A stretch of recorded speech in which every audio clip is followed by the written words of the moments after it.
Before blindsides were common, before immunity idols, and before Survivor became a strategic battlefield, there was Jenna Lewis.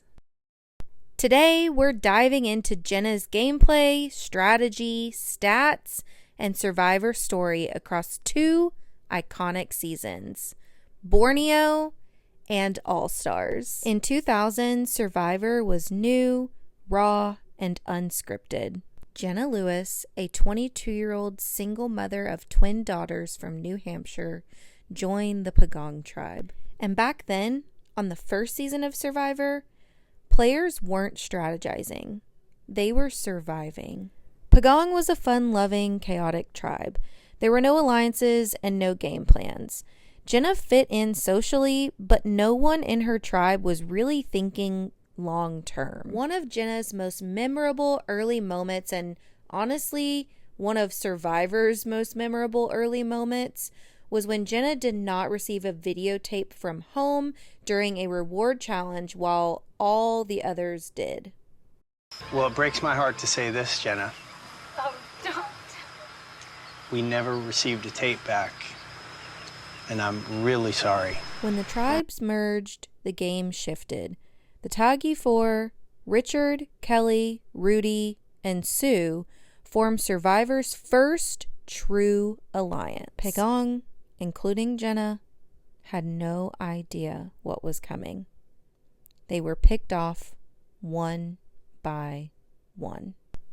Jenna was voted out in 8th place, just missing the final 6. Her downfall wasn't because she made a mistake, but because she didn't realize a game was even being played.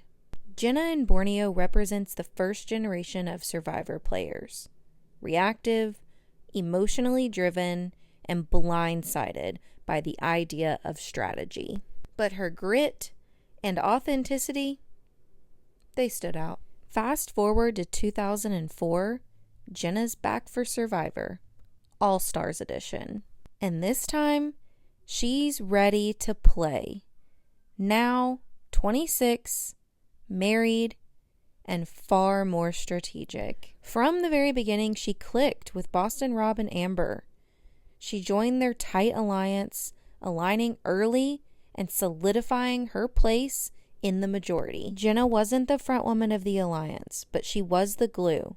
She worked socially, pulled in key votes, and helped direct the boot order. At the merge, Jenna stood by Rob and Amber even when they betrayed Lex and Kathy, 2 players who thought they had deals. Jenna's loyalty was clear, but it came at a cost. She maintained control, survived every vote, and made it to the final 4. And then at the final competition, her foot slipped. Jenna, you lifted your foot. I lifted my You foot? lifted your back foot.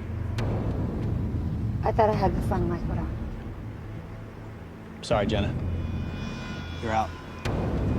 Just a hair, causing her to automatically lose the final competition. And the winner of that competition was Boston Rob, leaving him with the sole vote. Who did he choose to vote for?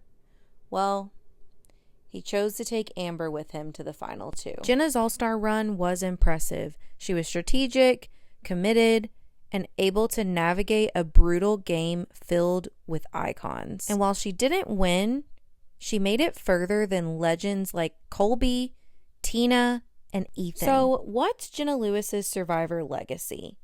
She was one of the first players to return and show growth. She evolved from a social player to a loyal strategist. She didn't invent the alliance, but she understood it by season 8. Her emotional journey in Borneo made her a fan favorite. Her calculated gameplay in All-Stars proved that she deserved her second shot. And let's not forget, Jenna outlasted a lot of Survivor legends during the All-Star season.